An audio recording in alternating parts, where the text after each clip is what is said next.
Hi, good evening everyone, and welcome to the second workshop of Acharya Hackathon, an initiative of Reskill and Sparkyar. I hope all of you have practiced your AR effects which were taught to you yesterday by Ishani. Today she will be teaching you some more features of Spark AR, so stay tuned. I would invite Ishani and she'll take over. Hi Ishani, Hello, sir. over to you. Thank you so much. So, hello everyone, and welcome to the second day of this workshop. And I hope you guys have made some AR effects which we talked about yesterday. So, let's just do a quick recap of what we did yesterday. Yesterday, we talked about what is AR, VR, MR, and XR. We talked about what is Spark AR and how you can create your first AR effect on Spark AR. And we talked about how you can make easy face filter capabilities, and we talked how you can upload your AR effects. So, let me just share my screen and we will start with today's session.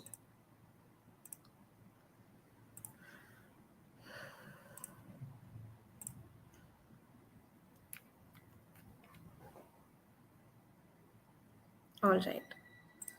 So yesterday we learned how to make this face effect. This was a very simple face effect for Independence Day, and today we would be learning about a little bit more advanced capabilities, some more advanced features on Spark AR, and we'll try and do this AR effect today. So I'll tell you what is the difference between this and the previous one. So if you haven't already noticed, the previous AR effect, what we did was only had some 2D objects, some 2D planes, some images in that. But the today's effect, which you're going to learn, would have some 3D objects to it. We will know what is dynamic text and how do we add dynamic text, and we learn something known as a patch editor, which is very, very important in Spark AR. So without wasting any more time, let's start. So I even told you guys yesterday how to download Spark AR. So if you some of you do not know that, it's very simple. All you need to do is go and search download Spark AR Studio. You need to click on this link and you just need to click on download and it would easily get installed in your system.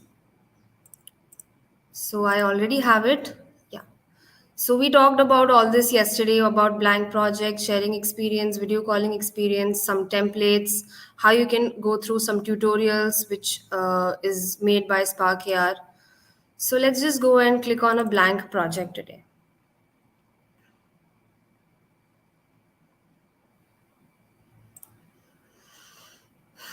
Okay, so I had already mentioned this yesterday, but again, I would mention it. I'll just quickly do a recap. So we talked about this. This is the main scene where we would be working. This is our scene panel. This is the assets panel. This is the inspector panel, and this is what we call as the simulator. So today we would be working on some advanced capabilities, and one of a very important feature, you can see a component of Spark AR, is the patch editor tool. You just need to go on, click on view, and you click on show patch editor. So you'll get a screen something like this where we would be working on a lot of patches. So you just left click and there would be a lot of options in patches. So what are patches? Patches are basically, you can say, features that help you add logic to your AR effects. So there are options such as animation, audio, device, math, etc., etc. There's a lot of patches for that. So before going to patches, so let's start with today's effect. So what we will do today is that yesterday we made a face mesh. We took a face mesh and we took some face reference assets from the Spark AR kit that was provided. We edited that on Photoshop and we made some PNG images which we added as textures to our Spark AR studio. So today what we would be doing is that we will play around with some 3D objects and we'll see how that goes. So to add 3D objects, so first I'll just going to, because this is going to be a face effect, so I'm going to click on face tracker. So we also talked about these yesterday. So these are the four important capabilities, very crucial: face tracker, plane tracker, target tracker, and hand tracker. So we have a face tracker here. We will go and click on a face mesh. Okay. So we sort of have a face mesh now, and what I want is that I'm going to make her wear some sunglasses. So sunglasses are 3D objects. So you either have two choices. If you, any of you know how to use, let's say, any 3D tools such as Blender or Maya, you can always make your own 3D objects and export it in DAE format. Or the simple thing which we all usually do, we just go and click on the asset library and we'll go to 3D objects and we will just import a 3D object which is present in the Spark AR asset library. So I'll click on glasses because I want some cool glasses. So we found some really cool, you can say, some glasses, and I'm just going to pick one. I guess this one is nice. You also have to see the size. I mean, you cannot just import a very heavy 3D file size, and then if you add more and more textures later on, the file size would be very much high and your AR effect won't be exported. So you need to see how many vertices there are. For example, this particular 3D glass has around 2000 vertices. But if we go and check this one, this has 36,000 vertices. So this is a more higher file size than this one. So always try and take a lower file size, or so that it's easy for you to export it later. So I'm just going to import this one. Okay, so this has taken me to Sketchfab, which needs some authorization. No, never mind. We'll just change something and we'll take another classes. I hope this works.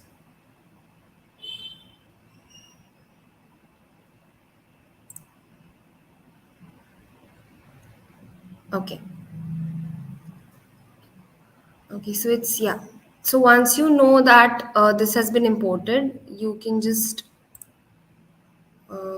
shut this down. Yeah. So you'll see in the assets panel, there's a little option has appeared called glasses yellow, and there's a file of this. If you just drop it down, you can see there is a 3D object that is present here. So what I'm going to do is I'm not going to directly take it on face tracker. I'll just drag it to the scene panel and let it just be there for some time. So why I did that, because if I eventually just take it to the face tracker, so the glasses would move along with the face and it would be very difficult to resize it. So I just want to keep it outside the face tracker for some time, and I'm just going to resize this according to me. So I prefer not to randomly like resize it because there's a scale option here, and what we can do is just like resize it from here so that it's easy for us. Okay. You can see there's the glasses are here, but I feel like it is, I think it's going to, it's a bit small. What I'll do is I'll just click here. First of all, we need to drag it to her eyes. It's very faint, you can't see it now, but it's there. So we want the x-axis to be a bit stretchy. Yeah, this is fine.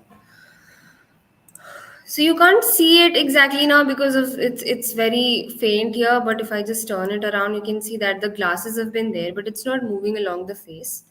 So what I'll do is I'm just going to drag it to the face tracker, but before doing that, I'm going to add something known as a head occulator.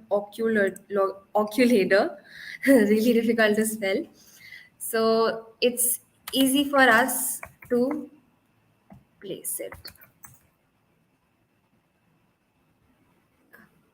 It's actually pronounced as head occluder. Good luck with that. Okay. So we have our head occluder here, and I'm just going to drag it to my face tracker. And again, it's moving really weirdly with the face. I'm just going to add it to the face mesh. And we need to reduce the size. Do it 0.05, 0.05, and 0.05. It's kind of small. Let's do it 0.07, 0.07, and 0.07. I feel it's still small, so 0.09. I mean, it takes some time, but you need to get the size right so that you know that it fits properly to the face. And I think more or less this is fair enough. So, you must be thinking that why we took face mesh. This could have been easily possible without the face mesh as well. But if you take the face mesh, you can exactly know where to place the glasses because of the eyes and everything. Because the head occluder does not have any proper eye section. So, yeah, let's just drag the glasses inside and let's see how that goes. Okay. It's not exactly in this proper position. So let's just switch this to global and bring it a bit above. So what I'll do is I'm going to add a material to my face mesh and I'm going to reduce the opacity. And same with the head occluder. What I will do is I'm going to click on this and I will reduce the opacity and I'm going to switch alpha test. So what that would make that it would make it invisible, but it would still be there. I mean, the feature of the head occluder would work. So you can see that the glasses now don't exactly fit into her face properly. So we have to adjust that. And so you can see why I tried and took it before the face tracker, because now it's going to be difficult to stretch it. So instead of like scaling it randomly, what I'll do is I'm going to scale it from here, 0 point or maybe 0.08 and 0.08 and 0.08. Now it works, but the only problem is that it is maybe it's like a bit outside her eyes. I don't know. So let's just pause it for a bit. Yeah, like try and take it a bit more close to her face. Okay, let's refresh it and see. And I think I like the way the glasses are right now. What we can do is maybe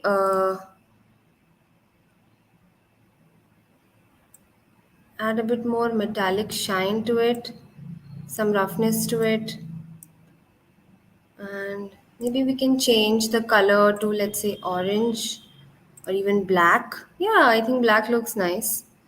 So now we have sort of a glass thing on her eyes.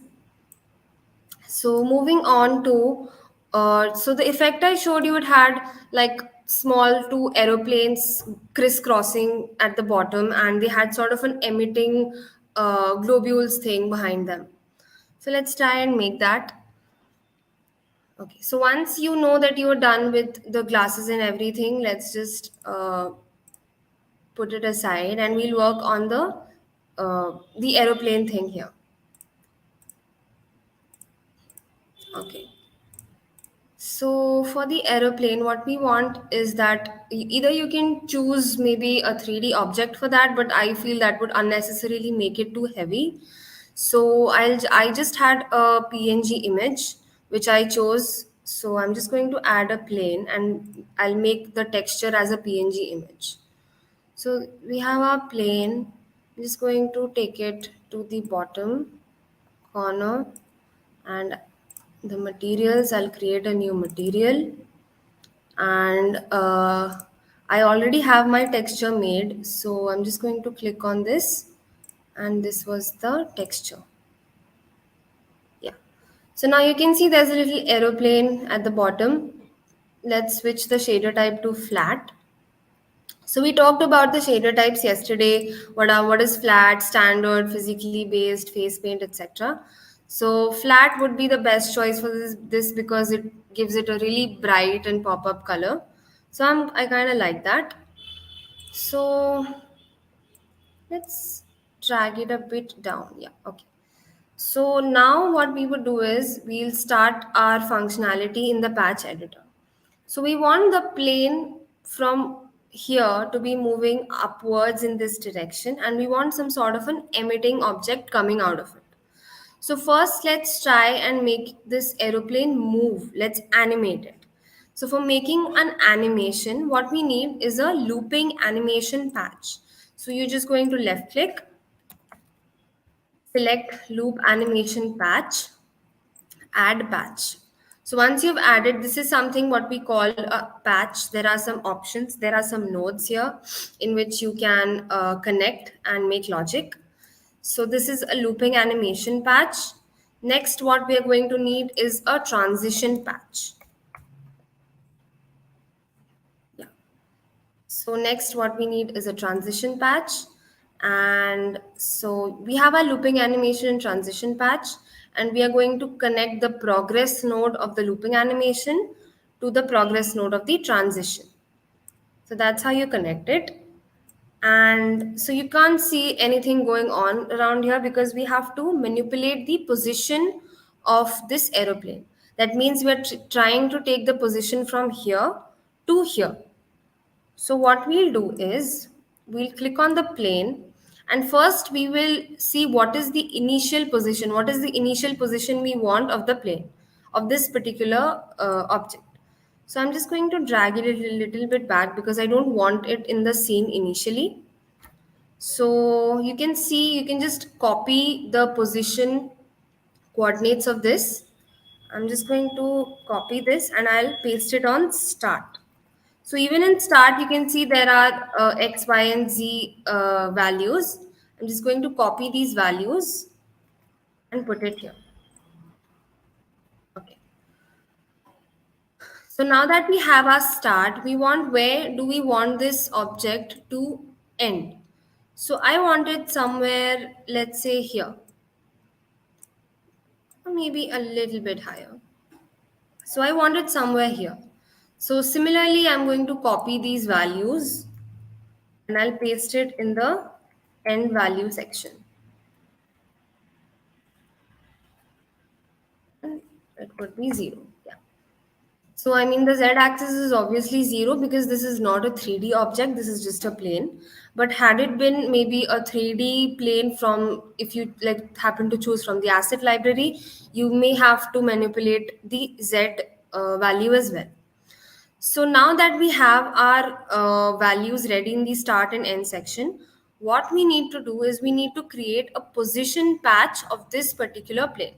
So to create that patch, you can see there is options here for a position, scale, and rotation. So next to position, there's sort of this node, and where you hover over it, it turns yellow. So you just click on this, and that is how you make a position patch. So now when I just connect these two, the animation would start working. Yeah. So you can see I just connected these two and the plane just starts moving. But I feel like it's moving really fast. So I needed to like move a bit slower. So what I can do is there's this option for duration. I'm just going to make it to 3 seconds. So now you can see it moves a bit slow. There are options for the curve. I mean, how do you want it to like go and come back. So there are some options, and I'm okay with linear.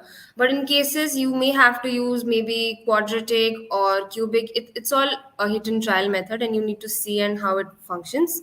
So I'm just okay with linear, so I'll leave it like that.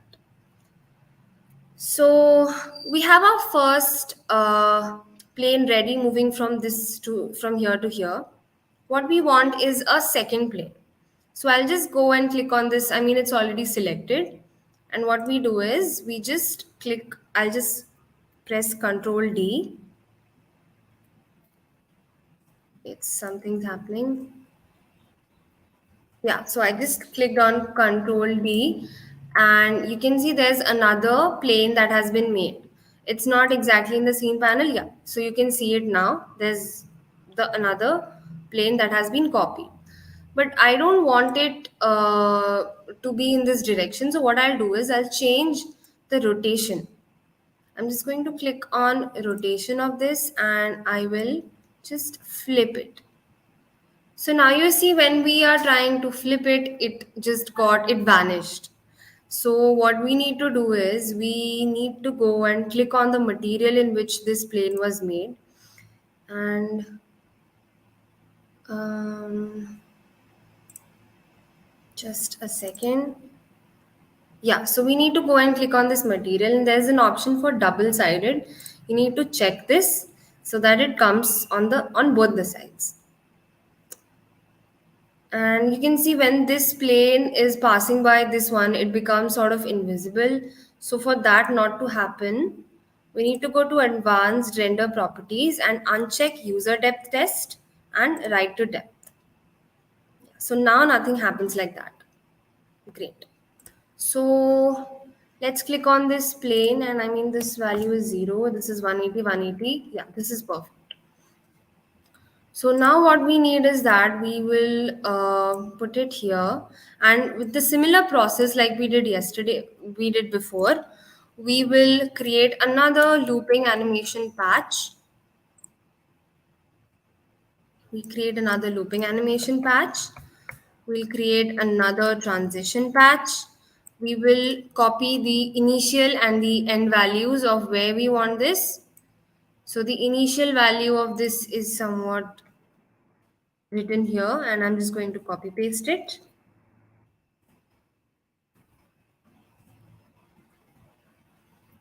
And the final value of this would be somewhere over, let's say, approximately here. And I'm just going to make it a bit forward.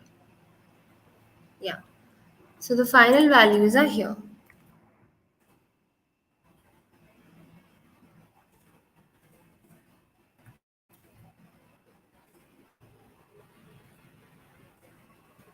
Zero. Correct.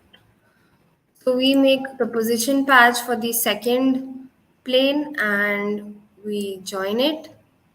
Okay, so we haven't joined the progress of the looping animation with the transition. And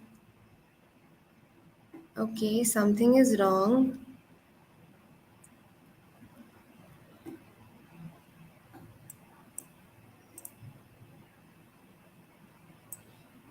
Okay, something is definitely wrong. Um,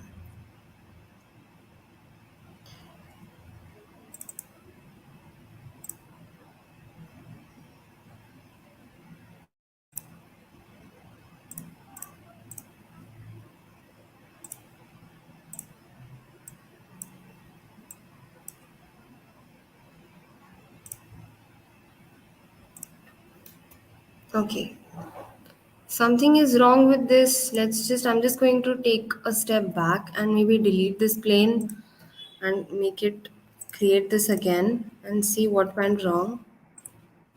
Okay, so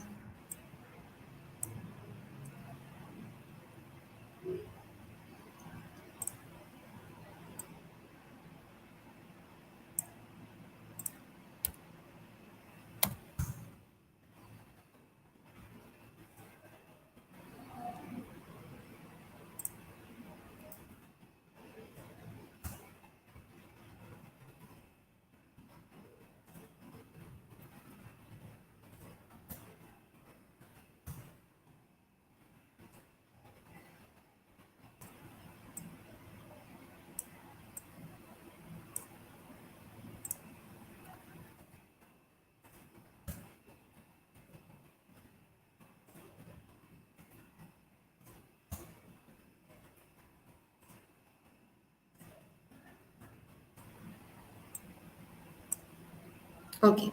So now it works. There was probably some glitch, or maybe we unchecked some options we were not supposed to uncheck. So that is always some problems when you are trying initially. And so yeah, it works now. But still again it's too fast and we need to increase the duration to 3 seconds. Yeah, and they kind of like crisscross each other at one point, so that's cool. So now what we want is we want two emitters coming from these aeroplanes. So yeah, so we go and select this first plane. We left click on this. We go to add object, and at the last there's an option called particle system. So now you see what is particle system is that it emits some sort of objects out of the function that you've selected. So you can see there are some sort of planes coming out of the aeroplane which we selected. So it's actually coming in the wrong direction. So I kind of don't want that. I'm just going to change the rotation value to 90 and see how, yeah. So I think 90 makes more sense and it's coming downwards, so it's okay. So what we need to do now is, so the work with our patch editor is over. Let's just drag it down. So now for the emitter, if you just click on emitter, there are a lot of options here. You can see what would be the type, what would be the birth rate, spray angle. You just scroll down. There's a lot of materials and everything going on. So first of all, let's go and see how do we change this square to maybe spheres of orange and green color. So for that, you need to scroll down and there's this option called shape, and you just click on shape and you choose sphere. So now you see there are spheres coming out. So before we proceed, let's do the same thing with the other plane. Let's go and click on particle system here.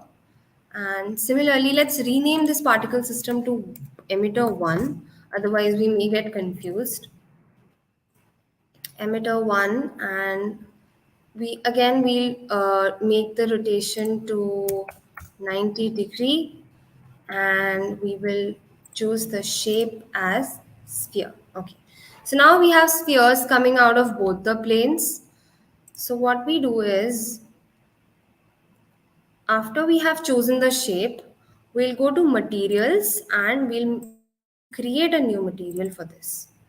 So now new material has been created. So let's just rename this to emitter matte so that we don't get confused.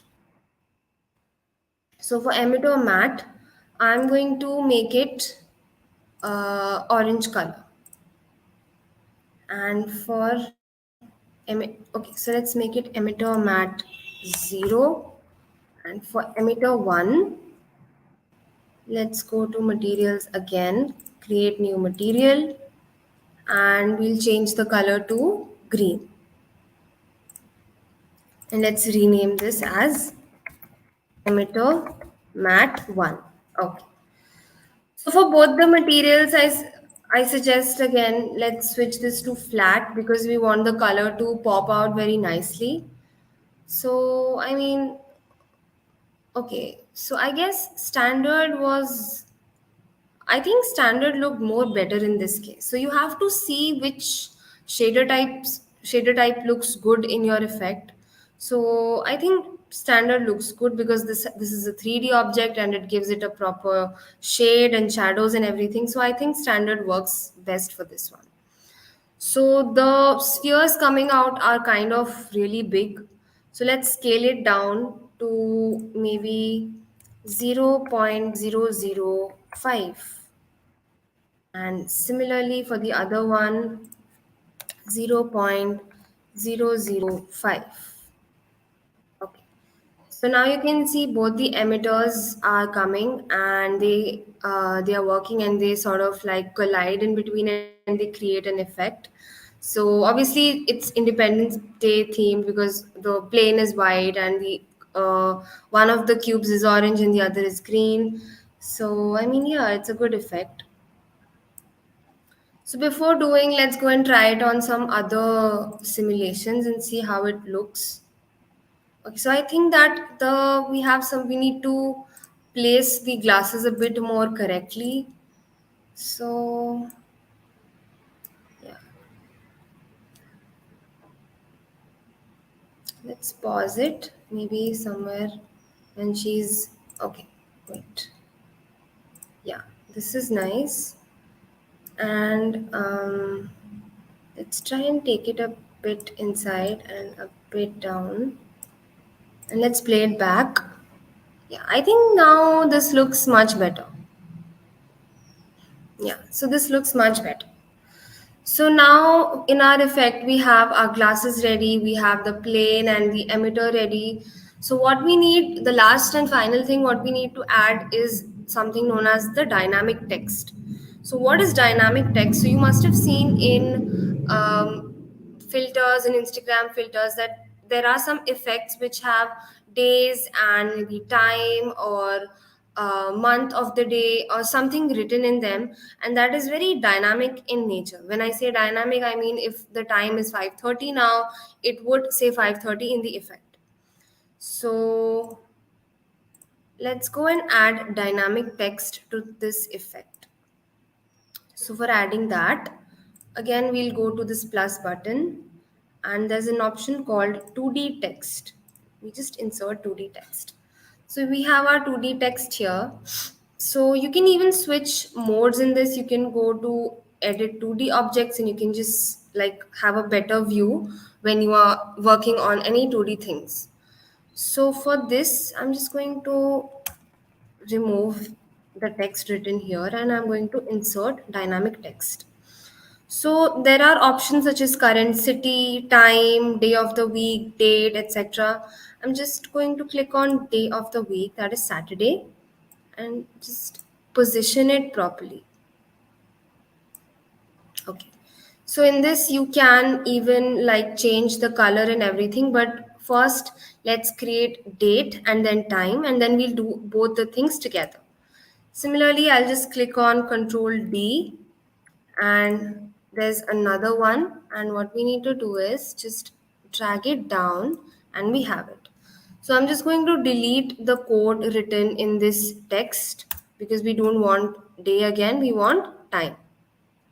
So I'm just going to click on time, yeah, and so we have it. So what we'll now do is let's change the color of this. You can even change the color. I mean, let's click on I guess purple works or maybe blue, and you can change the font. There is a lot of font you need to like try everything, and I think this works fine. So you can even change the font. It's 40. I'm gonna make it 30, and yeah. So just bring it a little bit closer, and that is how you make the dynamic effect. Okay, so now that we have our effect more or less ready, let's go ahead and try it on different simulations and see how it looks on various people. Yeah, this looks nice and works fine. Yeah, even better. Okay, so now that we have our effect ready, I had already mentioned this yesterday and I will just repeat it again. We have our effect ready, and what we need to do first is that there's an option called test on device.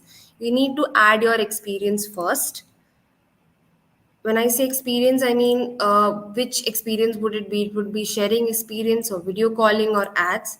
So I'm just going to make sharing experience. So I will insert sharing experience and done. So after that, you again go to test on device and you send this effect to Instagram.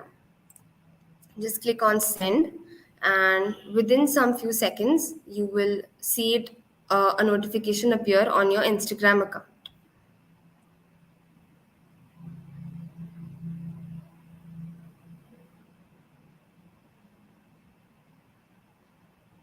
Okay. So now that the Instagram it's ready, I'm just going to copy the test link, and I will show you how to try it. Just a second.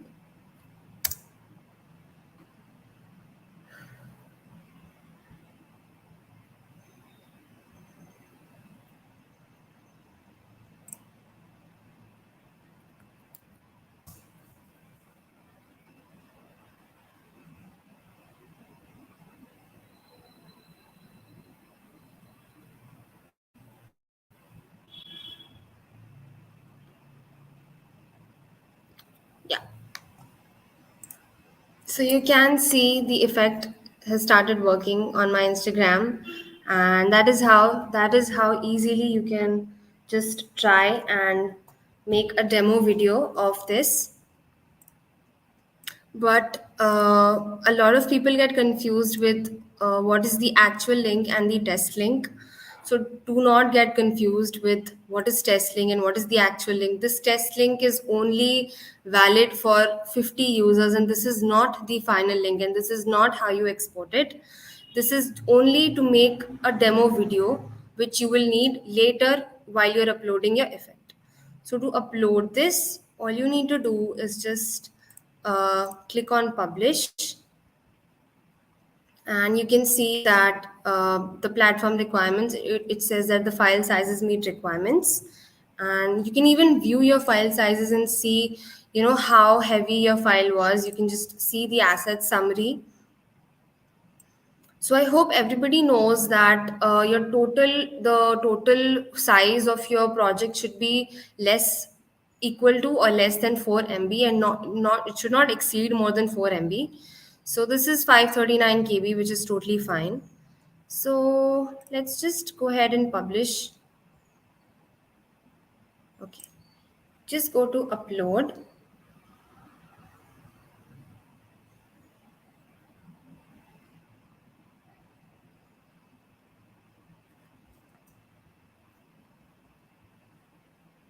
Okay. And it would lead us to this Spark AR hub, where you can give your effect your name. You can choose platforms in which you want to put this effect. You want it on Instagram or Facebook, etc. You can even check or uncheck this option, so that like people allow people on Instagram to also use your effect on photos and videos they've already taken. And audience, what your audience you want it to be public, or do you want only for specific people? And you can edit your platform. You can select categories, like what is this category based on? Is it like games, appearances, selfies? This one would be, I guess, selfies, and maybe appearance, and events, and I guess moods. So yeah, and you can add your keywords. Keywords are very essential because that is how users can find your AR effects. So use your keywords appropriately and put them. So the demo video which you must have taken with your test link, you need to upload it here, and it should not be less more than 32 MB. And that is how you just submit it, and within, let's say, I guess 24 hours to maybe 3 to 4 days, your effect would be in review, and you can easily get your AR effect in your Instagram account. So let's go to Spark AR Hub and see how you can what are the different features there. Okay.